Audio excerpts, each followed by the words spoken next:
اور عظمت میں نے قرآن مجید فرقان حمید کی جلدی سے چند جگہوں سے آپ کو بیان کی. اس سے زائد مقامات ہو سکتے ہیں, کام تھوڑا سا بولے, کام نہیں ہو سکتا. سیدۃ النساء العالمین کی شان کیا شان ہے. میرے آقا نے فرمایا فاطمہ بضعۃ منی, فاطمہ میرے جگر کا ٹکڑا ہے. پھر ایک مقام پہ آقا نے فرمایا فاطمہ شجرۃ منی, فاطمہ میرے درخت کی ایک ٹہنی, میرے درخت کی ایک, تھوڑا سا بولیں, درخت کی ایک ٹہنی ہے. میرے آقا نے اشارہ اس طرف دیا, درخت مصطفیٰ کی ٹہنی ہے سیدہ فاطمہ الزہرا, اس پہ لگنے والے پھل حضرت حسن اور حضرت حسین ہیں, اس کا فیض ان کا ملا. فرمایا حضرت عائشہ صدیقہ رضی اللہ تعالیٰ عنہا, آپ روایت کرتے ہیں کسی نے پوچھا کہ حضور کے مشابہ کون, کہنے لگی کلام میں, کردار میں, گفتار میں جن کو میں نے حضور کے سب سے مشابہ دیکھا ہے وہ ذات سیدہ العالمین سیدہ فاطمہ الزہرا کی ذات ہے. ان کی نشست بھی حضور جیسی, ان کا کلام بھی حضور جیسا, ان کی ادائیں بھی حضور جیسی, ان کا کلام, ان کی نشست, ان کی برخاست, ان کی گفتگو, ان کی زندگی کے سارے احوال میرے آقا کی مانند ہیں. آقا نے ہر وقت ان کو اپنے قریب رکھا. کتنا قریب رکھا؟ جب آپ 5 سال کی عمر کی تھیں اللہ پاک نے وحی کا آغاز فرمایا. آپ میری عمر بھی دیکھیں, میری محنت بھی دیکھیں, اپنی سبحان اللہ بھی دیکھیں. سبحان اللہ. ہم خطیب لوگ ضرور ہیں مگر کچھ جگہ ایسی ہوتی ہیں کہ جہاں ہمیں بولنا, توجہ کے طالب. 5 سال کی عمر ہے, اللہ نے وحی کا آغاز فرمایا. گودے حضرت خدیجہ الکبریٰ میں ہیں, جبریل اقرا لے کے نازل ہوا. عمر 9 سال کے قریب ہے, شیب ابی طالب ہو گیا. 3 سال تک جو مسائل بڑوں نے جھیلے ہیں وہی مسائل سیدہ النساء العالمین نے جھیلے ہیں, وہی مسائل. اتنی لاڈلی ہے آقا کی, آقا کے سینے پہ سوتی, آقا پیشانی کا بوسہ دیتے, آقا ہاتھوں پہ بوسہ دیتے. کائنات کا ہر فرد یہ کہتا فدا کا ابی و امی یا رسول اللہ صلی اللہ علیہ وسلم, آقا آپ پر ہمارے والدین قربان ہو جائیں, آپ پر ہماری مائیں قربان ہو جائیں, مگر ایک واحد ہستی سیدۃ النساء العالمین کی ہستی ہے. میرے آقا فرماتے ہیں فدا کے ابی و امی یا فاطمہ, اے فاطمہ آپ پر مجھ محمد کے والدین قربان ہو جائیں. سبحان اللہ. آپ پر مجھ محمد کے والدین قربان ہو جائیں. میرے آقا نے حضرت بی بی آمنہ کو جن پہ وارا ہے, حضرت عبداللہ کا جن کے سامنے تذکرہ کیا ہے, وہ ذات سیدۃ النساء العالمین کی ذات ہے. 13 سال کی عمر میں شیب ابی طالب میں آقا کے ساتھ ہجرت کر کے جاتی ہیں, نکاح ہوتا ہے, بچے ہوتے ہیں. اس سے پہلے کا دور دیکھیں, جو دشمنوں کے ساتھ بھی آقا کے لیے لڑ جاتی ہے وہ ذات سیدۃ النساء العالمین کی ذات ہے. دشمنوں کے ساتھ لڑتی ہیں, آقا سجدے میں ہیں, اوجری کو حضور کی پشت سے اپنے ہاتھوں سے دور کرتی ہیں. وہ ننھے ننھے ہاتھوں کی قربانی کیا ہوگی کہ جس نے اپنے آقا, اپنے مولا, اپنے والد حضور تاجدار کائنات صلی اللہ علیہ وسلم کی پشت پہ ذرا سی گندگی کو برداشت نہیں کیا. امت کو کیا خبر کہ ان کی نسبت اور ان کی شان آقا کے ساتھ کیا ہے. میرے آقا فرمانا حبنی من حبہا فقد حبنی, جس نے فاطمہ کے ساتھ محبت کی, میرے ساتھ محبت کرنے والوں کان کے پردے کھول کے سناؤ, جس نے میری فاطمہ کے ساتھ محبت کی اس نے میرے ساتھ محبت کی. من احبنی فقد احب اللہ, جس نے میرے ساتھ محبت کی اس نے خدا کے ساتھ محبت کی. من احب اللہ دخل الجنہ, جس نے خدا کے ساتھ محبت کی اللہ نے اس کے لیے جنت کا رستہ آسان فرما دیا ہے. من ابغضھا فقد ابغضنی, جس نے سیدہ کے ساتھ, ان کے ساتھ عداوت رکھی, ان کے ساتھ بغض رکھا, ان کی بارگاہ میں ہلکا جملہ بولا, من ابغضھا ابغضنی, اس نے ان کے ساتھ بغض نہیں رکھا, اس نے محمد مصطفیٰ کے ساتھ بغض رکھا ہے. من ابغضنی فقد ابغض اللہ, من ابغض اللہ دخل النار, جس نے مجھ سے بغض رکھا اس نے خدا سے بغض رکھا, اور جس نے خدا سے بغض رکھا وہ پکا ٹھکا جہنمی ہے. کوئی شک نہیں اس کے اندر. اب آپ بکار وقت بہت کم ہے, میں چاہ رہا ہوں کہ صرف آخری حدیث مبارک اور 2 روایتیں اور بیان کر کے اپنی بات کو یہاں ختم کروں. اور میں دیکھیں جن کی عظمت اور رفعت اور شان کو میرے آقا نے یوں بیان کیا, ان کی رفعت اور بلندی کو آقا نے یوں بیان فرمایا کہ کوئی کسر نہیں چھوڑی.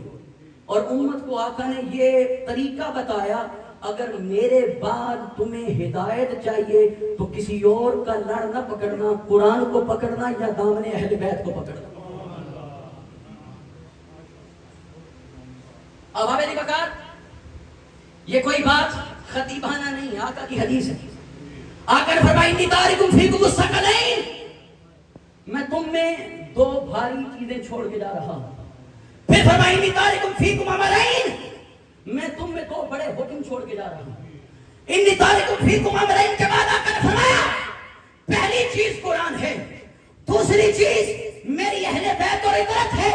میرے آقا نے فرمایا وَإِن تَمَسَّكْتُمُوهَا لَن تَضِلُّوا مِن بَعْدِي, آقا نے فرمایا جو اس کو مضبوطی کے ساتھ تھام لے گا میں اس کو گارنٹی دیتا ہوں اللہ اس کی ہدایت کو ہمیشہ قائم اور دائم اور سلامت رکھے گا. آقا نے فرمایا اس دنیا کے اندر ہی نہیں بلکہ قیامت کے اندر بھی دیکھ رہا ہوں لَن يَتَفَرَّقَا حَتَّى يَرِدَ عَلَيَّ الْحَوْض. فرمایا یہ دنیا میں تو الگ ہو ہی نہیں سکتے, میں حوض کوثر پہ بھی ان کو اکٹھا آتا ہوا دیکھ رہا ہوں. آقا اسلام نے قرآن مجید فرقان حمید کی روح سے ہمیں بتایا, اور میں کل سبب و حسب ینقطع یوم القیامہ, یہ بات حضور نے بیان فرمائی مگر قرآن کے اندر بھی اس کا تذکرہ آیا.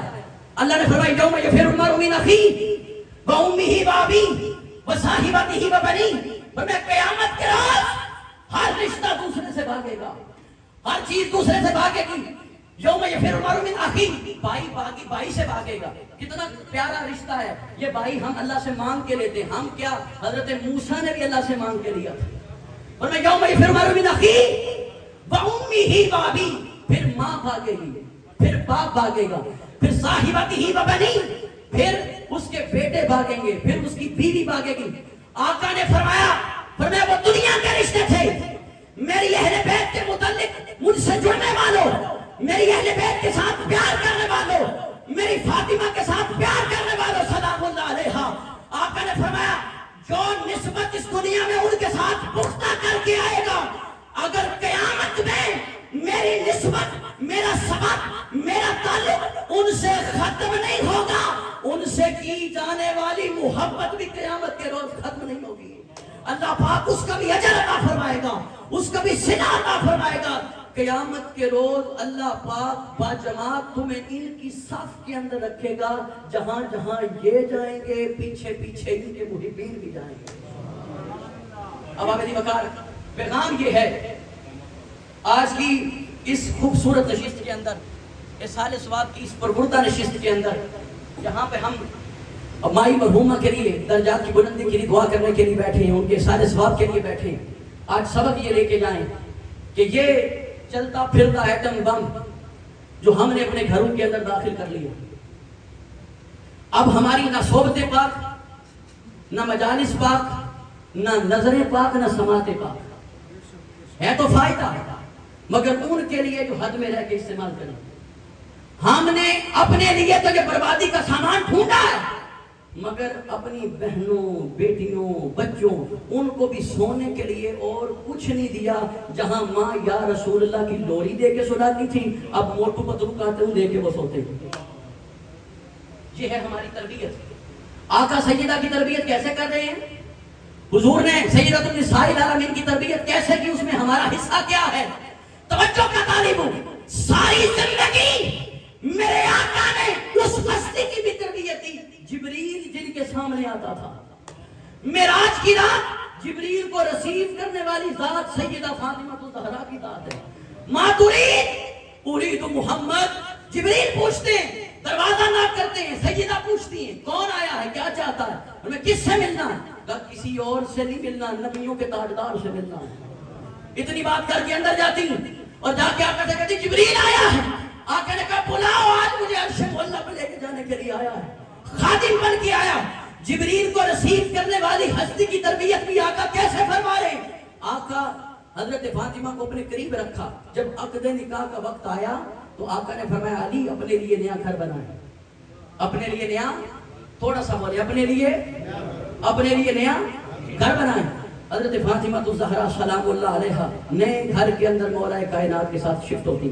اب مسجد نبوی جو عمرہ پہ گئے ہیں ان کو پتا ہے کہ وہ مسجد نبوی جہاں 22 نمبر گیٹ ہے وہاں پہ تو وہ کھجوروں کا باغ بھی آ جاتا ہے. اتنی سے تو مسجد نبوی تھی چھوٹی سی, تو اس کے اندر قریب ہی آقا علیہ السلام نے حضرت ابو ایوب انصاری کے بعد ان کو حجرہ لے کے دیا. حضور روز مسجد نبوی سے نکلتے, فجر کے وقت دروازہ کھٹکھٹا کے میرے آقا کہتے یا اہل البیت, اے اہل بیت فجر کا وقت ہو گیا ہے. وہ سیدۃ النساء العالمین جن کی تہجد کبھی قضا نہیں ہوئی, جو اللہ سے سجدے لمبے مانگتے لیتی ہیں, میرے آقا ان کا دروازہ نوک کر رہے ہیں, اہل بیت اٹھ جائے نماز کا وقت ہو گیا ہے. آقا نے فرمایا فاطمہ میں آپ کو دور نہیں چاہتا اپنے سے, کیا ایسا ممکن نہیں کہ آپ میرے گھر کے قریب آ جائیں؟ کیا ایسا ممکن نہیں؟ دوری برداشت نہیں کر سکتا. کیا ایسا ممکن نہیں آپ میرے قریب آ جائیں, گھر کے قریب آ جائیں؟ یہ جو روز آنے جانے کا فاصلہ ہے نا آپ سے اور میں, اتنا بھی برداشت میں نہیں کر سکتا. آقا نے نہیں برداشت کی. تو میں کہ ایک صحابی ہیں ان سے بات کی جا سکتی ہے, جب ان تک یہ بات پہنچی تو وہ آئے حضور کے قدموں میں گرے. آقا فرمایا مجھے حیا تھی ان سے بات کرتے. وہ قدموں میں گرے اور گر کے کہنے لگے انا بمالی الا لک یا رسول اللہ صلی اللہ علیہ وسلم. فرمایا آقا میں بھی آپ کا ہوں, میرا مال بھی آپ کا ہے. سارے کا سارا گھر سیدۃ النساء العالمین کی محبت کے لیے, آپ کے قدموں پہ نشاور کرنے کے لیے صحابی نے قربان کر دیا. کس وجہ سے کہ حضور کی اور سیدہ کی قربتیں فاصلے کے اندر فرق نہ پڑے بلکہ اور نزدیکیاں پیدا ہو جائیں. اب آبادی بکار آج کی اس نشست سے جو ہمیں پیغام ملا وہ یہ کہ اپنی اولادوں کو سنوارنے کے لیے کسی اور کے ہاتھ میں نہیں دینا چاہیے, کسی اور کی صحبت کے اندر نہیں رکھنا چاہیے. اسکول والے تو فیس لیتے ہیں, مبرہ ہو جاتے ہیں. گھر والے گھر کے اندر بیٹھتے ہیں تو کلمات کہتے ہیں بڑے اور چلے جاتے ہیں. وہ کہتے ہیں اس کی ماں بھی ایسی, اس کا باپ بھی ایسا, یہ ہے ایسا, ایسی بچہ بھی ایسا, بچی بھی ایسی. اور نہیں, اگر اولاد کی تربیت کرنی ہے تو سیدۃ النساء العالمین کی کردار اور سیرت کو اپنا کر اپنی نسلوں کے اندر منتقل کرنے کی ضرورت ہے. اب ابھی بکار یہی میرا پیغام اور یہی تحریک منہاج القرآن کا پیغام اور یہی قرآن کا پیغام جو آپ کے سامنے چند کلمات رکھے. جلدی کے اندر, سخت لسانی کے اندر, آیات کے اندر, الفاظ کے اندر آگے پیچھے ہو گئے. اللہ کی بارگاہ میں معافی کا بھی خواستگار ہوں. اللہ کریم میرا پڑھنا آپ کا سننا اپنی بارگاہ میں قبول فرمائے. اللہ کریم مرحومہ کے درجات کو بلند فرمائے, تحت نگاہ ان کی قبر کو وسیع فرمائے, قبر میں تاجدار کائنات صلی اللہ علیہ وسلم کی پہچان نصیب فرمائے. حشر میں آقا علیہ السلام کی لیوا کہ شفاعت کبریٰ نصیب فرما کر حضور کے لیوائے ہم کے لیے جگہ عطا فرمائے. جتنے بھی مہمان دور